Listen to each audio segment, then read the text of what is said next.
வணக்கம். Asian பெயிண்ட்ஸோட latest Q3 results வந்துருச்சு. பார்த்த உடனே நம்பர்ஸ் எல்லாம் ஓகேன்னு தோணலாம். ஆனா கொஞ்சம் உள்ள போய் பார்த்தா ஒரு இன்ட்ரெஸ்டிங்கான ட்விஸ்ட் இருக்கு. வாங்க இந்த நம்பர்ஸ்க்கு பின்னாலே என்ன கதை இருக்குன்னு நாம சேர்ந்து பார்க்கலாம். முதல்ல கம்பெனியோட MD and CEO Amit single என்ன சொல்றாருன்னு பாப்போம். அவரோட ஸ்டேட்மெண்ட் படி இந்தியா டெக்கரேட்டிவ் பிசினஸ்ல தொடர்ந்து 3வது குவார்ட்டரா நல்ல வால்யூம் growth பார்த்திருக்கோம். இந்த குவார்ட்டர்ல மட்டும் 7.9% வளர்ச்சி. அதாவது மார்க்கெட் கொஞ்சம் டல்லா இருந்தா கூட அவங்க நிறைய பெயிண்ட் வித்திருக்காங்க. இது கண்டிப்பா ஒரு நல்ல விஷயம் தான் இல்லையா? ஆனா இங்கதான் ஒரு முக்கியமான கேள்வி வருது. இவ்ளோ பெயிண்ட் வித்திருந்தாலும் இந்த கஷ்டமான மார்க்கெட்ல கம்பெனியோட லாபம் எப்படி இருந்துச்சு? அதுதான் இப்ப நாம பார்க்க போறோம். சரி, முதல்ல கம்பெனியோட ஓவரால் பெர்ஃபார்மன்ஸ், அதாவது கன்சாலிடேட்டட் ரிசல்ட்ஸை ஒரு பார்வை பார்த்துடலாம். மறுபடியும் CEO சொன்னதையே ஞாபகப்படுத்திக்கோங்க. மார்க்கெட்ல பயங்கரமான போட்டி, தேவையும் கொஞ்சம் கம்மியா தான் இருந்திருக்கு. இந்த ஒரு சூழல்ல தான் நாம இந்த நம்பர்ஸை அனலைஸ் பண்ணணும். இந்த குவார்ட்டரோட கன்சாலிடேட்டட் ரெவென்யூ, அதாவது மொத்த வருமானம் 8849.7 கோடி ரூபாய்.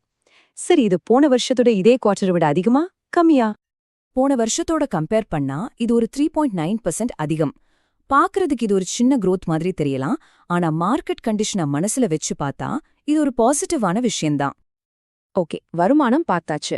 அடுத்து ஆபரேஷனல் ப்ராஃபிட், அதாவது PBIDT எப்படி இருக்குன்னு பார்க்கலாம். சிம்பிளா சொல்லணும்னா வட்டி வரி எல்லாம் கட்டுறதுக்கு முன்னாடி அவங்களோட கோர் பிசினஸ்ல இருந்து எவ்ளோ லாபம் சம்பாதிச்சிருக்காங்கன்னு பார்க்கறது தான் இது. இங்கதான் கதையில ஒரு இன்ட்ரெஸ்டிங்கான விஷயம் நடக்குது. பாருங்க, வருமானம் வளர்ந்தது வெறும் 3.9% தான். ஆனா அவங்களோட ஆபரேஷனல் ப்ராஃபிட், அதாவது PBIDIT 8.8% அதிகரிச்சிருக்கு. இதுக்கு என்ன அர்த்தம்? கம்பெனி அவங்களோட செலவுகளை ரொம்ப திறமையா கண்ட்ரோல் பண்ணி லாபத்தை அதிகரிச்சிருக்காங்க. சரி, வருமானம் ஓகே, ஆபரேஷனல் ப்ராஃபிட் சூப்பரா இருக்கு.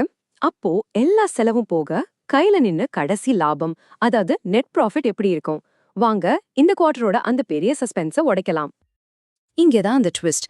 நெட் ப்ராஃபிட், அதாவது நிகர லாபம் 4.6% குறைஞ்சு 1599.9 கோடியா இருக்கு. என்னடா இது, ஆபரேஷனல் ப்ராஃபிட் நல்லா வளர்ந்தும் கடைசி லாபம் ஏன் குறைஞ்சது? இது ஏன் இப்படி ஆச்சு? வாங்க இதற்கான காரணத்தை இன்னும் கொஞ்சம் ஆழமா தோண்டி பார்ப்போம். இந்த கேள்விக்கான பதில் கம்பெனியோட முக்கிய பிசினஸான இந்திய செயல்பாடுகளுக்குள்ளதான் ஒளிஞ்சிருக்கு. இங்க ஒரு சின்ன கிளாரிஃபிகேஷன். கன்சாலிடேட்டட்னா ஏஷியன் பெயிண்ட்ஸோட உலக அளவுல இருக்கிற எல்லா பிசினஸும் சேர்ந்தது. ஸ்டாண்டலோன்னா இந்தியால இருக்கிற அவங்களோட மெயின் பிசினஸ் மட்டும். சரி, இப்போ இந்தியாவோட மெயின் பிசினஸ் நம்பர்ஸை பாருங்க. இங்கேயும் அதே கதை தான். வருமானம் 2.9% வளர்ந்திருக்கு. PBIDT, அதாவது ஆபரேஷனல் ப்ராஃபிட் 7.8% நல்லா வளர்ந்திருக்கு. ஆனா நிகர லாபம் மட்டும் 7.1% குறைஞ்சிருக்கு. அப்போ பிரச்சனை ஆபரேஷன்ஸ்ல இல்ல. சரி, பெயிண்ட் பிசினஸ் தாண்டி மத்த பிசினஸ் செக்மெண்ட்ஸ் எப்படி பண்ணியிருக்குன்னு ஒரு குயிக் லுக் விட்டுடலாம். இங்க பாத்தீங்கன்னா இன்டர்நேஷனல் பிசினஸ் 6.3% வளர்ந்திருக்கு. இண்டஸ்ட்ரியல் கோட்டிங்ஸ் பிரிவுகள் ரெண்டுமே 16%க்கு மேல வளர்ந்திருக்கு. அப்போ பிரச்சனை இங்கேயும் இல்ல, எல்லாம் நல்லாதான் போயிட்டு இருக்கு. அப்போ அந்த நிகர லாபம் ஏன் குறைஞ்சுது? அந்த மர்மத்துக்கான விடைய பார்க்குற இடத்துக்கு இப்போ நாம வந்தாச்சு. சிம்பிளா சொல்லணும்னா நெட் ப்ராஃபிட் குறைஞ்சதுக்கு காரணம் கம்பெனியோட பிசினஸ் பெர்ஃபார்மன்ஸ் கிடையாது. இதுக்கு காரணம் சில ஒன் டைம் செலவுகள். மொத்தமா 166.53 கோடி ரூபாய் எக்ஸெப்ஷனல் ஐட்டம்ஸா காட்டியிருக்காங்க. அதுல 2 முக்கியமான விஷயம் இருக்கு. ஒன்னு, புது லேபர் சட்டங்களுக்காக ஒரு 60.56 கோடி ரூபாய் ஒதுக்கியிருக்காங்க. இன்னொன்னு, ஒயிட் டீக்குங்கிற ஒரு கம்பெனில அவங்க செஞ்ச முதலீட்டோட மதிப்பு குறைஞ்சதால ஒரு 105.97 கோடியை நஷ்டமா கணக்கு காட்டியிருக்காங்க. இந்த விவரங்கள் எல்லாம் நாமளா சொல்றதில்ல. கம்பெனியோட அதிகாரப்பூர்வ நிதி அறிக்கையில குறிப்பு எண் 3ல ரொம்ப தெளிவா கொடுத்திருக்காங்க. சரி, இவ்ளோ நம்பர்ஸ் கதை எல்லாம் பார்த்தாச்சு. கடைசியா இதுல இருந்து நம்ம என்ன புரிஞ்சுக்கணும்? 4 முக்கியமான விஷயம். 1, மார்க்கெட் டல்லா இருந்தாலும் அவங்க வால்யூம் growthல கவனம் செலுத்திருக்காங்க. 2, செலவுகளை சூப்பரா கண்ட்ரோல் பண்ணி மார்ஜினை அதிகப்படுத்தியிருக்காங்க.